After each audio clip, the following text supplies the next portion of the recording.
Hello students आज मैं आपको बताने जा रही हूँ जॉब सीक्वेंसिंग प्रॉब्लम। मैंने आपको इसका इंट्रोडक्शन दे चुकी हूँ।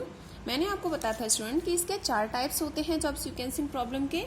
आज मैं आपको फर्स्ट टाइप बताने जा रही हूँ n jobs on 2 machines. Student देखो यहाँ पर एक प्रॉब्लम दे रखी है।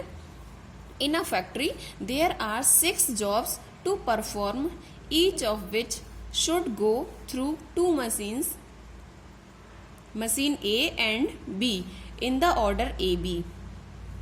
स्टूडेंट एक फैक्ट्री में यहाँ पर 6 जॉब परफॉर्म करनी है और 2 मशीन दे रखी हैं।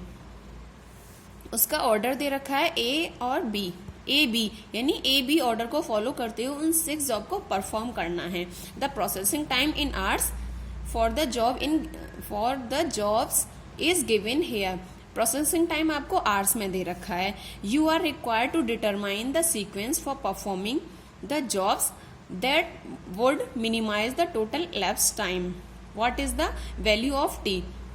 यहाँ पर आपको सीक्वेंस को निकालना है कि 6 जॉब का सीक्वेंस क्या होगा जिससे कि टोटल elapsed टाइम मिनिमाइज हो सके। तो स्टूडेंट्स देखिए ये आपको न्यूमेरिकल दे रखा है, जॉब्स दे रखी हैं 1 to 6।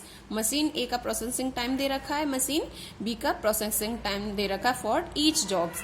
स्टूडेंट देखिए हम यहाँ पर गेंट चार्ट बनाते हैं या फिर इसे सीक्वेंस भी बोलते हैं।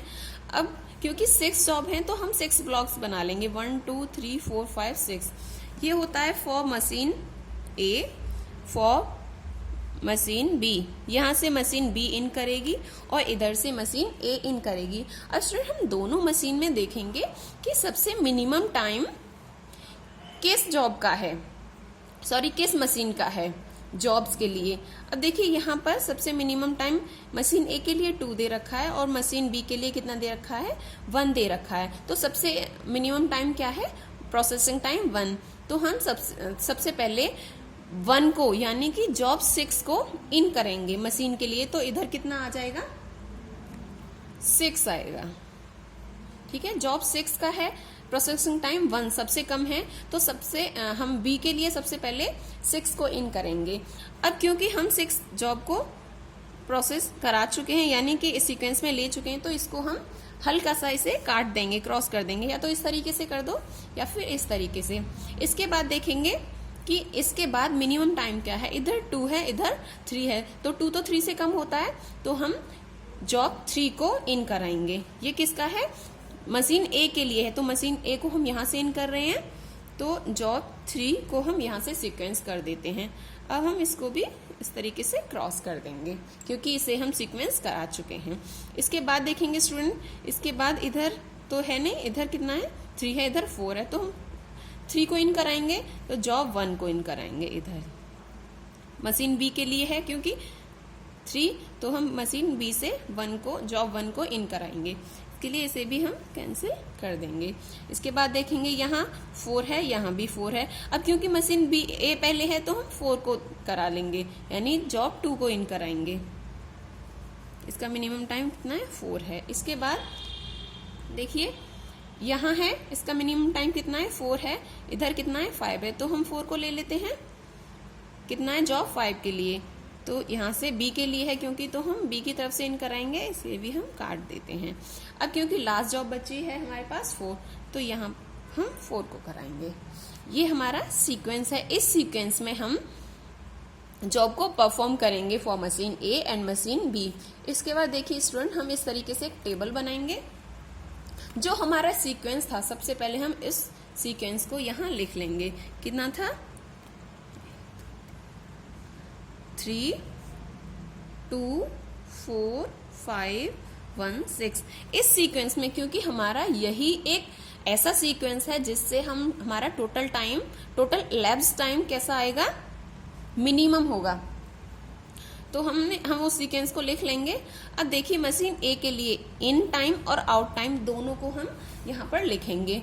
सेम मशीन बी के लिए इन और आउट टाइम दोनों लिखेंगे। अब देखिए स्टूडेंट हम इस सीक्वेंस को फॉलो करके इस प्रॉब्लम को सॉल्व करेंगे।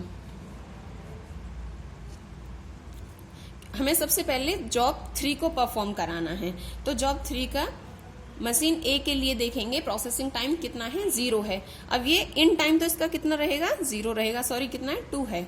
मशीन जॉब 3 के लिए प्रोसेसिंग टाइम मशीन ए में कितना है, 2 है, तो इसका इन टाइम कितना रहेगा, 0 रहेगा। प्रोसेसिंग टाइम कितना है, 2, तो आउट टाइम कितना हो गया, 2, क्योंकि इसने 2 आवर्स लिए अपनी जॉब को कंप्लीट करने के लिए।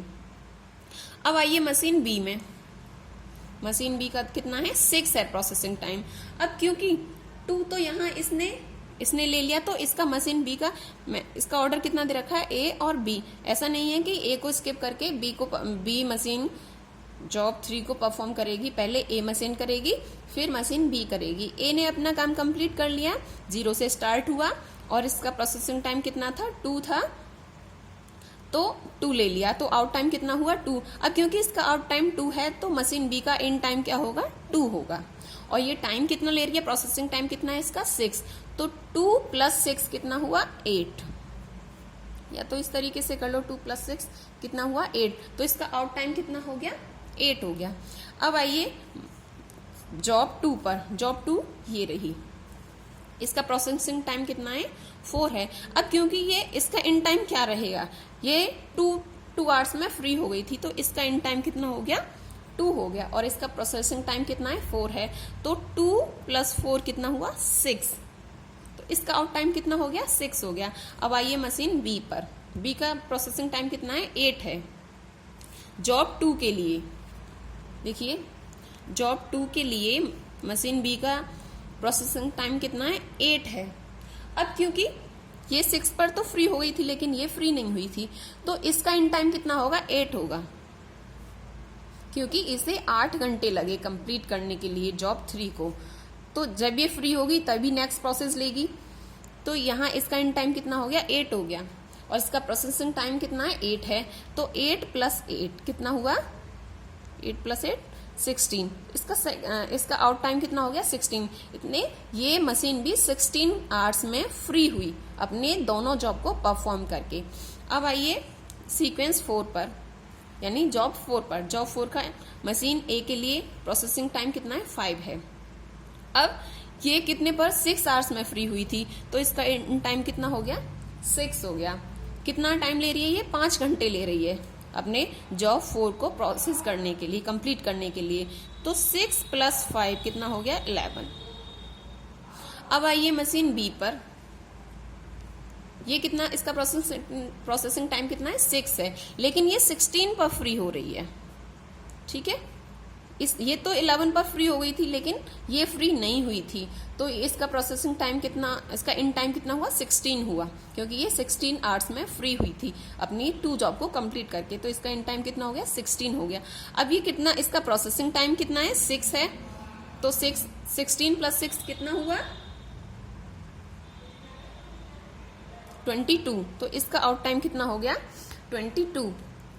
अब आ जाइए जॉब 5 पर, जॉब 5 का प्रोसेसिंग टाइम कितना है, 9 है, और ये कितने आवर्स में फ्री हो रही है, 11 पर, तो इसका इन टाइम हो गया 11, और ये प्रोसेसिंग टाइम कितना है, 9, तो +9, तो कितना हो गया इसका, 9 + 11 20, इसका आउट टाइम कितना हो गया, 20 हो गया। इसके बाद आइए मशीन बी पर, 5 के लिए मशीन बी का प्रोसेसिंग टाइम कितना है, 4 है। अब ये कितने पर 4 कंप्लीट हो रही है, 22 पर, तो इसका इन टाइम हो गया 22, और प्रोसेसिंग टाइम कितना है, 4 है, तो +4 कितना हो गया स्टूडेंट्स, 26, इसका आउट टाइम हो गया 26। अब आ जाइए जॉब 1 पर, जॉब 1 का प्रोसेसिंग टाइम कितना है, 7 है मशीन ए के लिए, 20 पर फ्री हो रही है ये, तो 20 इसका इन टाइम हो गया, प्लस कितना टाइम ले रही है, 7 घंटे ले रही है, तो इसका आउट टाइम कितना हो गया, 27, ठीक है। इसके बाद आइए मशीन बी पर, ये कितने ले रही है, 3 घंटे ले रही है।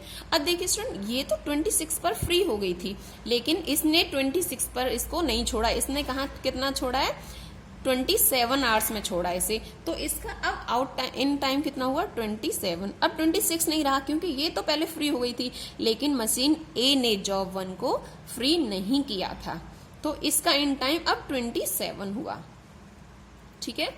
इसके बाद इसका प्रोसेसिंग टाइम कितना है 3 है, तो 27 + 3 कितना हो गया 30। इसका आउट टाइम हो गया 30। अब आइए जॉब 6 पर। जॉब 6 का प्रोसेसिंग टाइम कितना है, मशीन ए के लिए 8 है, तो इसका इन टाइम 27 हुआ +8। प्रोसेसिंग टाइम क्योंकि 8 है तो ये कितना हो गया स्टूडेंट्स 35। आउट टाइम हो गया इसका 35। इन दोनों को ऐड करेंगे 35 हो गया।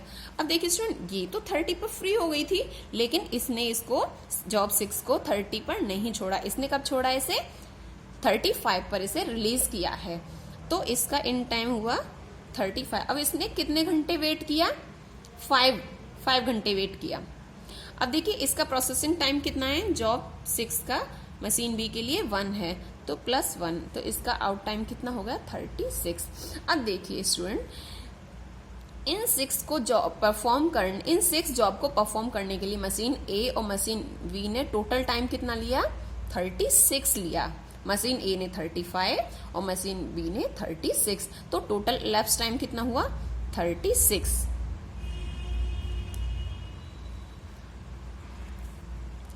Total elapsed time 36। 6 जॉब को परफॉर्म करने के लिए दोनों मशीन ने कितना टाइम लिया 36, तो ये हो गया इसका टोटल elapsed टाइम यानी T।